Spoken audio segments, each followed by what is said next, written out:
Hi guys, welcome to my YouTube channel. It's your girl, the African Tigress. Greetings from Nairobi, Kenya. So, as usual, today I'm joined with another special guest all the way from Ethiopia. All the way from Ethiopia, you know. So, Ethiopia is on the north of Kenya.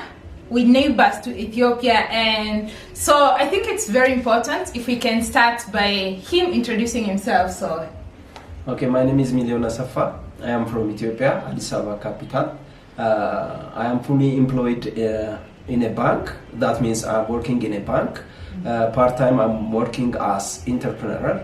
And I met this African tiger in 2016 while I was attending Yali Regional Leadership Center. Therefore, we keep in contact.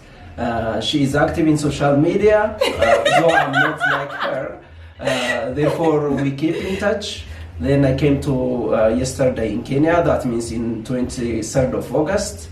So because I like her more, I like her much, and because she is really African tiger, therefore I love to meet her. Therefore we meet her today here in Nairobi. So, well, that simply means it's not your first time in Kenya, right? It's my third time. It's your third time? Yeah. I thought it was your second time. No, it was during the Yali I came to 2 times.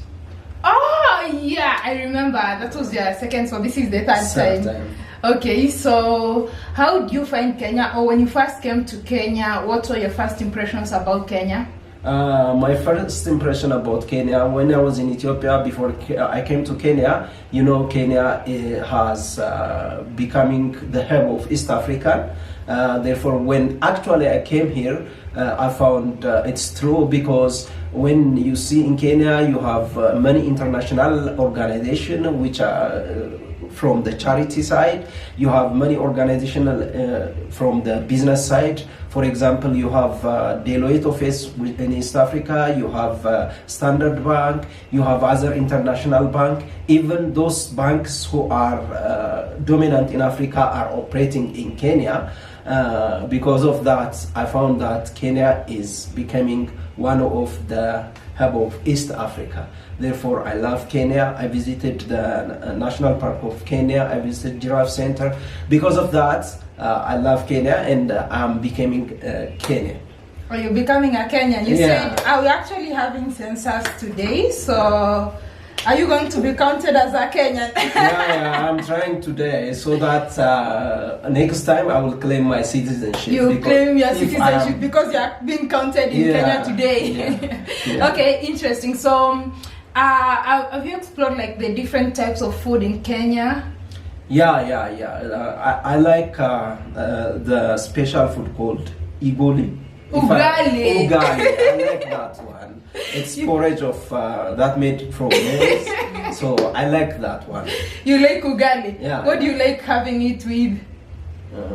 With vegetables, with meat, or with what? No, it's better to have with vegetables. With vegetables. Yes. Okay. So Million, I understand you're an entrepreneur and you're a banker. So I know you're so much interested in things to do with business and all that. So what's your take on the open trade across Africa? How is it? How are you going to, as an entrepreneur, how are you going to utilize that opportunity? How is it going to benefit you? One of the things that I came to Kenya yesterday is that to see what thing that Kenya have shortage, that we have excess supply in Ethiopia, so that by looking into that, I'm going to start business that to bring to Kenyans. Because, for example, if you think of coffee, Kenya and Ethiopia have the same level of coffee internationally. They have the same level of supply. I don't want to do such kinds of business, but I want to do a business that what Kenyans have are producing less and what Ethiopians are producing more. For example, if you think of bean, I think bean is one of the staple food in Kenya. But if you go to Ethiopia, it's not common to eat bean. Therefore, but we produce more. So I want to think of things like this one.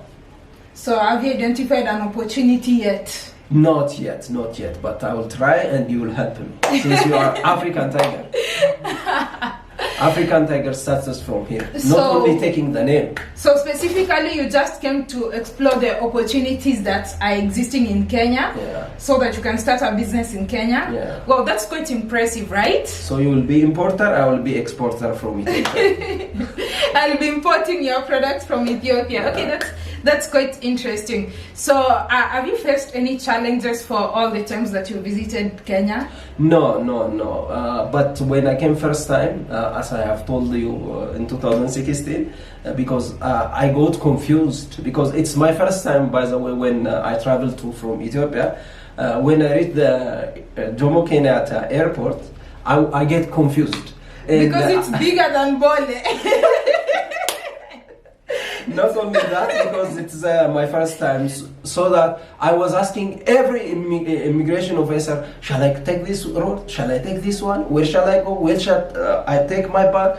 Well, when I get such a confused, one of the officer asked me, and he hesitated that I am someone who is illegally entering Kenya. But I told him that I have I was you have to the right attend, papers and all that. or that. When he find that, he loved and he helped me. And when I came to the second time, I became perfect. Now I am. Now citizen. you can just come to I'm Kenya. citizen. You're a citizen of Kenya now. That's quite interesting.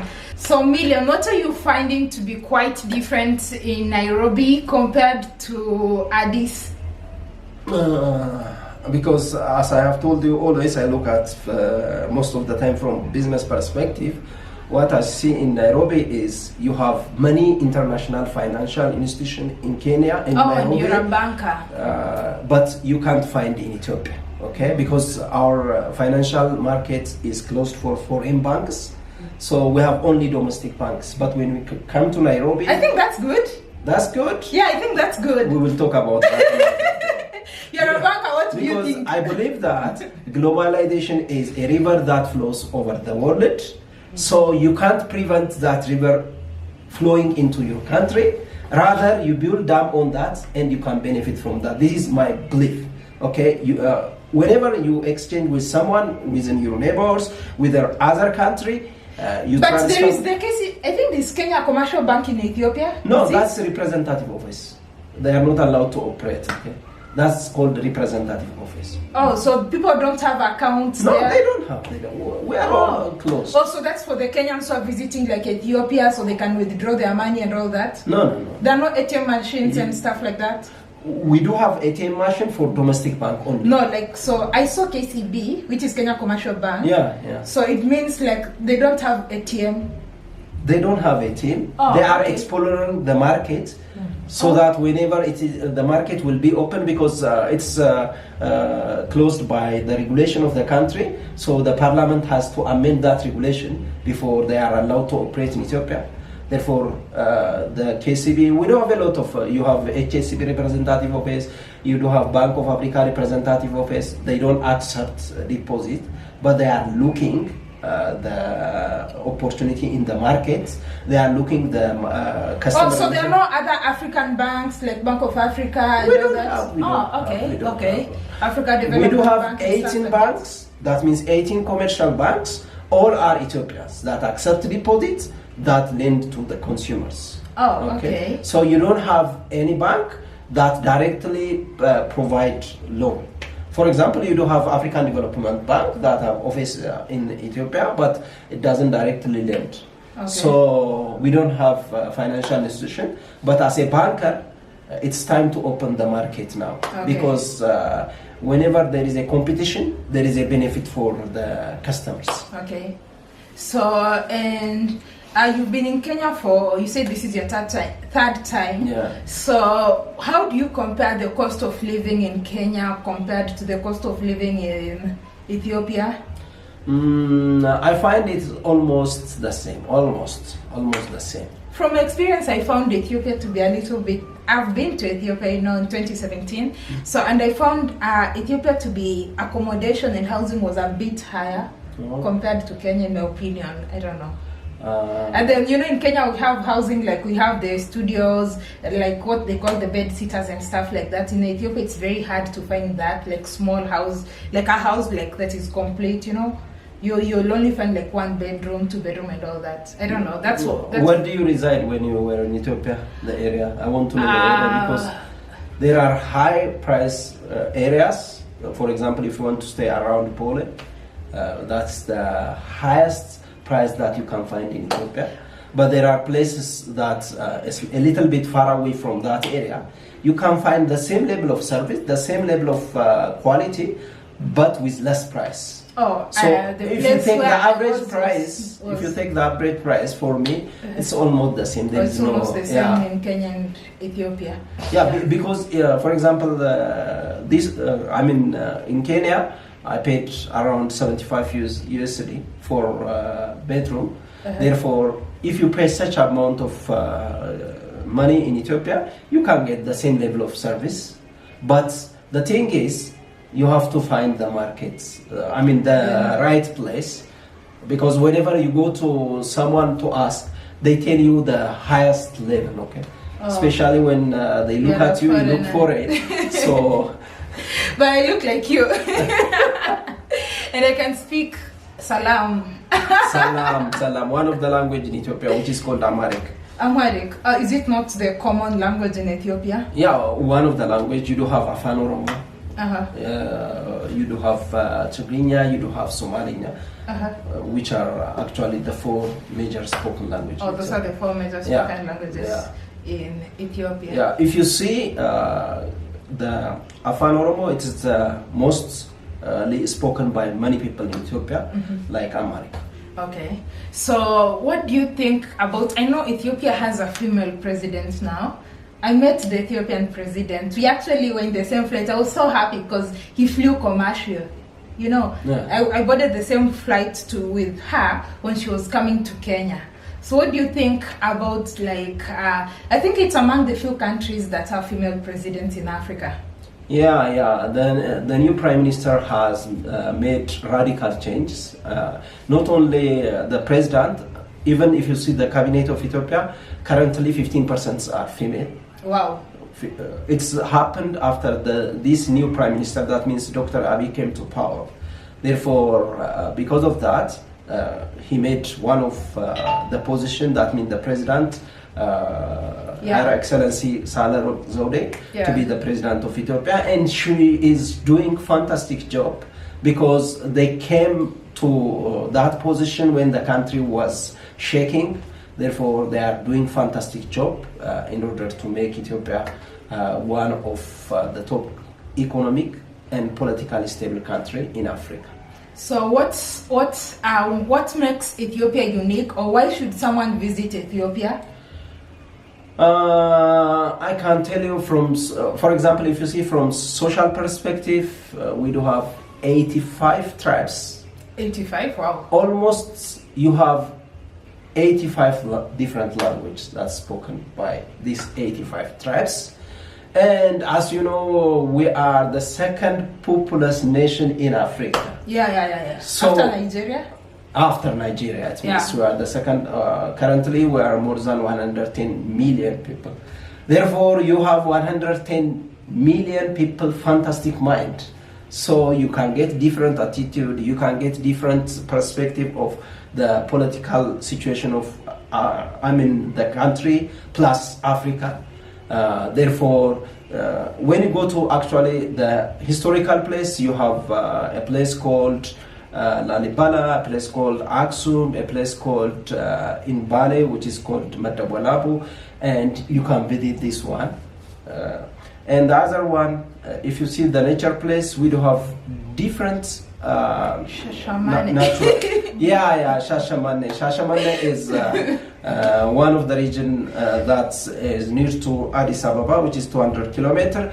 So in Shashamane, you have different types of people, including even the Jamaicans. The Jamaicans in Shashamane, they consider Shashamane as their town. Therefore, there is a place called Kabale 1. In that place, when you go to that place, you think that you are in Jamaica. So, I want to know, there's something I want to understand. In Ethiopia, the education system, which language do they teach in? In the university, you have English as medium of instruction. From grade 9 up to 10, you have English as medium of instruction. Plus, you learn one of your mother language. But starting from grade 8 up to down to grade KG, depending on the different region, they will learn by their mother language. Of course, there are actually schools that start teaching from grade 1, but it's actually officially prohibited by law. But some of the school, for example, if you take community school that you found, especially in Addis Ababa, they start to teach in grade 1, but this one is exception. Therefore, to put it in a nutshell, in Ethiopia, you will learn starting from nursery up to grade 8 by your mother tongue. But next, after grade 9 up to 10, the medium of instruction will be changed to English, plus you will learn one of your mother tongues. But in the college, in the university, the medium of instruction is English, all in all. Does everybody in Ethiopia speak Amharic though? Yeah. Historically, and due to different reasons, it's spoken in wide area of Ethiopia. Therefore, at least majority of the people communicate in Amharic. In Amharic? Yeah. Is it like the largest tribe of them all? No. The largest tribe in Ethiopia is Oromo. Oromo is the largest tribe? By a number of people, because half of the population is belongs to Oromo. Oh, okay. Okay, that's quite interesting. Any parting shot, anything you want to add before we finish this interview? Yeah, as African tiger, keep to be a tiger. Thank you so much for watching this episode. I hope you loved it. Leave a comment. Don't forget to give this video a thumbs up. And in case you're new to this channel, kindly subscribe. Tap the bell for notifications so that you can always be the first to get notified whenever I'm posting. So until next time, bye-bye. How do you say bye-bye in your language? In Amharic, you say cho-cho. In Afro, nagat. Negat. Cho-cho. Bye-bye. Kwaheri.